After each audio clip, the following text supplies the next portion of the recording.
Am I the a-hole for telling someone not to have a baby in their late 40s, even though I did? I had unknown fertility issues.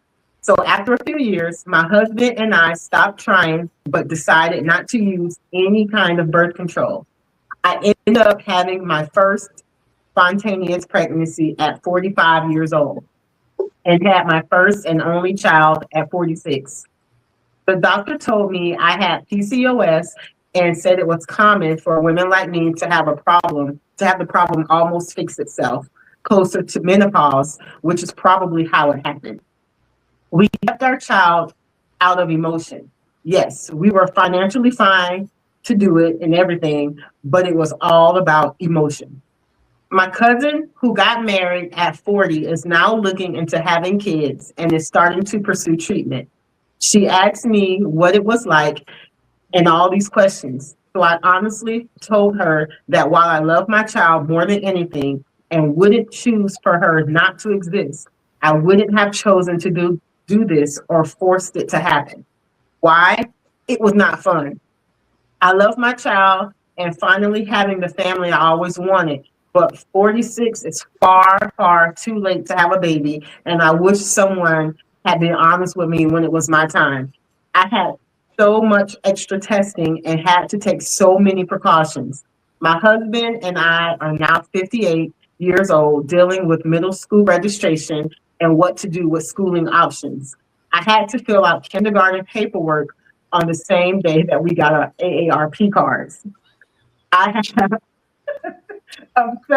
obsessively, I have to obsessively dye my hair and keep up on makeup and fashion trends so my child's peers and other parents won't stare at us the way that people stared at older parents when I was a child. And I know that logically they weren't as old as we were. I have to constantly do research to make sure I'm prepared for this generation's challenges and I'm not making my child look behind or outdated. My ordinarily healthy husband had a heart attack 2 years ago, and with that family history and the world today, we have to genuinely be afraid that we will die before our child is 18. I have to have very firm plans on who exactly could immediately take our child in if needed. We can't have maybes like younger parents. We have had to prepare my middle schooler for these possibilities in as much of a child friendly way as possible, and a written list of who to call, in what order, and a sample script of what to say. Mm. I have nobody that can help me with any of this because everyone I actually know had their kids at a completely different time. It's so many extra concerns and worries that how much extra money you have doesn't really make up for it as much as you would think. Once again, I love my child more than life itself, but it is not as easy as you can do it anytime. It's like becoming a parent at any time, at any other time. Now she's mad at me for not being supportive, and people think I regret my child. I'm not. I love her. I'm saying that there's a difference and there are things to consider besides the emotion, especially when it's a very deliberate choice versus nature. Am I the a-hole for telling her this? Yes. And I will say she's the a-hole for putting her feelings onto her friend or whoever was that was asking her the question. Um, Her experience is her experience, and to me, it sounds more like she's more embarrassed about being the old parent or the oldest parent in the room when it comes to her daughters as compared to her daughter's friends when she starts school.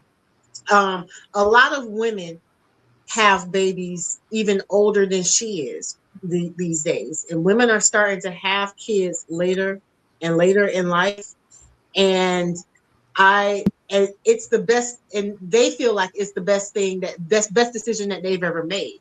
So her experience is her experience, and she should not be pushing that on to her friend. Now she can relay her experience and her opinion. But I mean, as far as like, you know, letting her, you know, trying to get her to not have a child, or trying to persuade her not to have a child at a certain age, after a certain age, I think that's wrong. I'm not going to say she's an a-hole. I just think that because her experience is her experience, and it's not, and she's not having a very good experience. I just, you know, so I wouldn't want to say she's an a-hole. I would just say that she sucks right there. I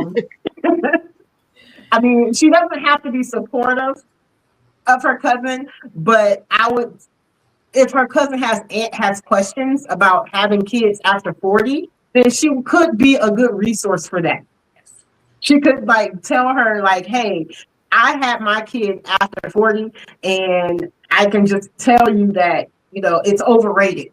But if you want to have your kid, you know, after 40, you know, this is what it was like. I mean, I love my child more than anything. But you need to really know this is how it's going to be. And I don't think that she's more concerned about being the old parent. I think she's more worried about not being there to see her child reach 18. Because of her husband's heart attack that she had, it sounds as though, you know, she doesn't know if she will be around due to health issues. And that's a very, I mean, I consider I had my son now. I was 36. I was almost 40, 37.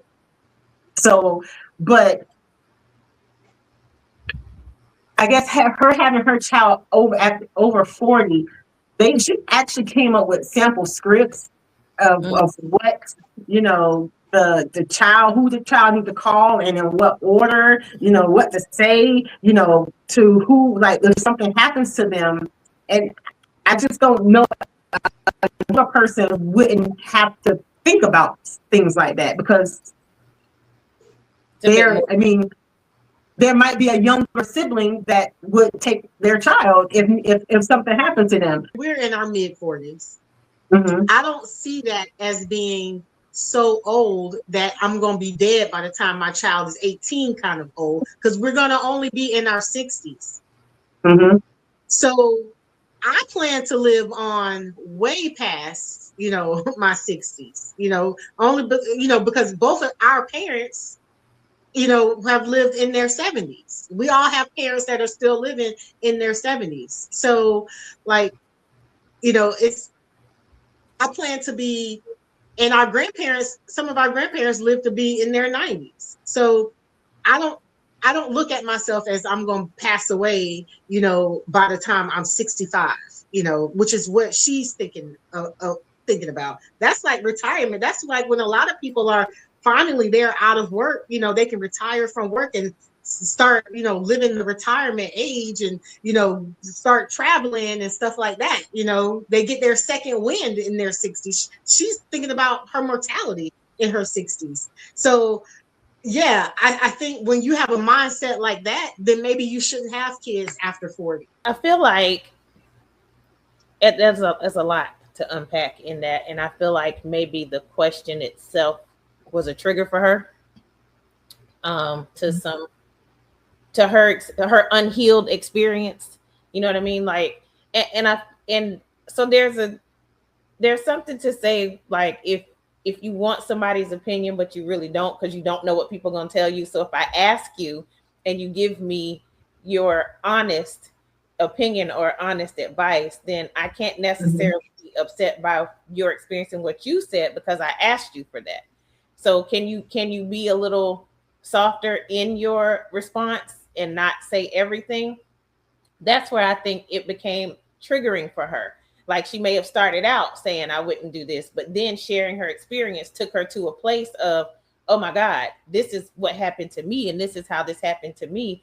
And it's unhealed, because then she just kept going, you know, deeper and deeper into it. So I don't know.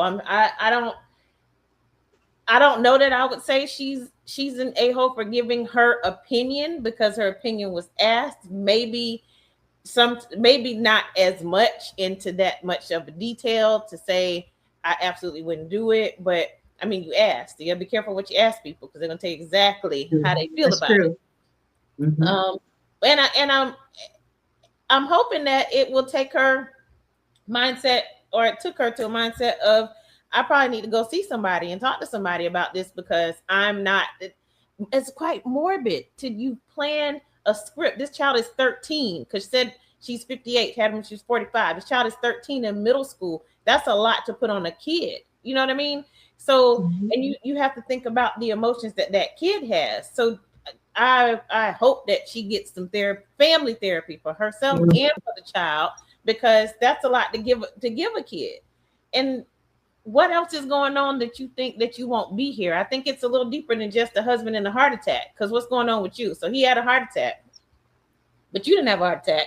So you think he's gonna go and then you're gonna go off of his heart attack? Like, there's a piece that's missing. Where did that come from? Something's wrong. And that, I think, was a trigger, and she just opened the floodgates of this is how I feel and this is what happened. But I also think that the cousin, we all know our relatives, we know our friends. So I probably wouldn't ask her because, you know, I can probably tell in how you live your life that I don't know what this answer gonna be. I don't know what it's going, you know, she do a little extra. She gonna go, she gonna be a little negative. So and you would know that she needs some healing. I feel like if you're in tune, you need some healing. You know, all of us, we know each other's sensitive topics, you know what I'm saying, and sensitive subjects. So we approach them lightly and are there to support throughout the response of them all. So I think they both felt each other in that regard with the whole conversation. And one of the top comments says, breathe deep. Some of these things, like staying aware of what kids are into at the time and knowing what kinds of plans you have if something happens to you, are practical and legitimate. But they are also things that pretty much all parents do or should do anyway. Were you going to ignore all these things with your first child if you had your kids at 30? Would you have chosen to remain ignorant about their generation or not worried about who would care for them if something happened to you? I don't think so. I think if you stop and breathe and think on it for a minute, you'll realize that these were things you are always going to do as a parent, no matter what. And your age might make them a little more complicated at times, but it also means that you have a better understanding of life and are better prepared to handle these practicalities. You may have some drawbacks, but you also have advantages, and you can use them to benefit your children. I think her having her child, you know, later, it does provide an advantage over someone that may have had their kids in their 20s. She does have more life, and so she does know more than someone in their 20s, you know. So there are advantages, and a lot of people saying that, hey, I was raised by my grandparents, or hey, my parents had me at 40 and 42. So the 40s is not old. So exactly. Yeah. So a lot of people are like, she has unreasonable anxiety. Ain't nobody writing you do think about your, like, who takes care of your kids, you know, like end of life planning, you know, you have kids, that's no matter what age you have kids, end of life planning. Hell, I think even when, if I remember, even when I was at the hospital, that's one of the things they give you. Hey, if something happened to you, what's gonna happen? You know, what you gonna do with your baby? Writing a script though for what to say, I ain't done that. You know, I keeping up with the trends. You probably should. I think it's her. She has some type of, it's her. There's something there that's not been brought out. There's something. I don't think she's the a-hole. I just think she overshared, and everyone's experience is different. And you don't know well, maybe she does know what her cousin's situation was. And she's 40, right? Her cousin was 40. Yeah. Compared to you being 45. The thing is, and she might have been trying for years. Now, 60. Yeah, I'm saying, like, she might have been trying for years. This might be her blessing, and you sit up here crushing her hopes and dreams. You know what I'm saying? Because of your experience. Right. Yeah. So, no, I don't particularly think that she's the a-hole. If you don't feel like you can support your cousin, though, you need to step aside. You know, if you don't feel like you can pour into her and be positive during this time for her, you need to step aside. And yes, maybe you need to get some help, but yeah, it's deeper. I mean, aren't these questions always a little bit deeper than the actual question? I mean, it is what it is, but we just gonna tell everybody go get some therapy. Yeah. She need a hug. She need a hug and some hair dye. You know, like, jeez. Don't not. We always tell people to go to therapy. We need to get a sponsorship. Say it for the people in the back, Farrah. We need a sponsorship. Therapy sponsorship. Hair dye is amazing. Yeah, exactly. I'm about to dye mine this weekend. Hair dye is amazing. And I ain't got none of them woes, but I wouldn't have a kid right now. A kid, a dog, a cat, a fish. I want nothing at this age. Well, I can't, but I'll adopt one. That's having a kid, though, right? Yeah. That's having a kid because you got to go to the recitals. And when we're packing our bags, gonna have a European summer, you're gonna be like, I can't go. My babies. They want to start from scratch. Rock out. Right. Go ahead. But baby, we come bounce the baby on our knee for a little bit. And then go to the club. Now I got a house full of babysitters. They getting grown though. Terry need to hurry up. They get grown. Right. But I got some babysitters. Go ahead. Bring them on. If we live down there, we used to say that your kids will babysit our kids, but we don't live down there. No. And they love kids. They always so many times that David and I needed a babysitter. Cousin has twins, and when those babies were babies, we had those babies at the house because they were begging to keep. And my kids were small then; they were like elementary. I want to watch the twins. Who watching the twins? So they were trying their best to help, running with little bottles and diapers and stuff. Listen, yeah, they love kids.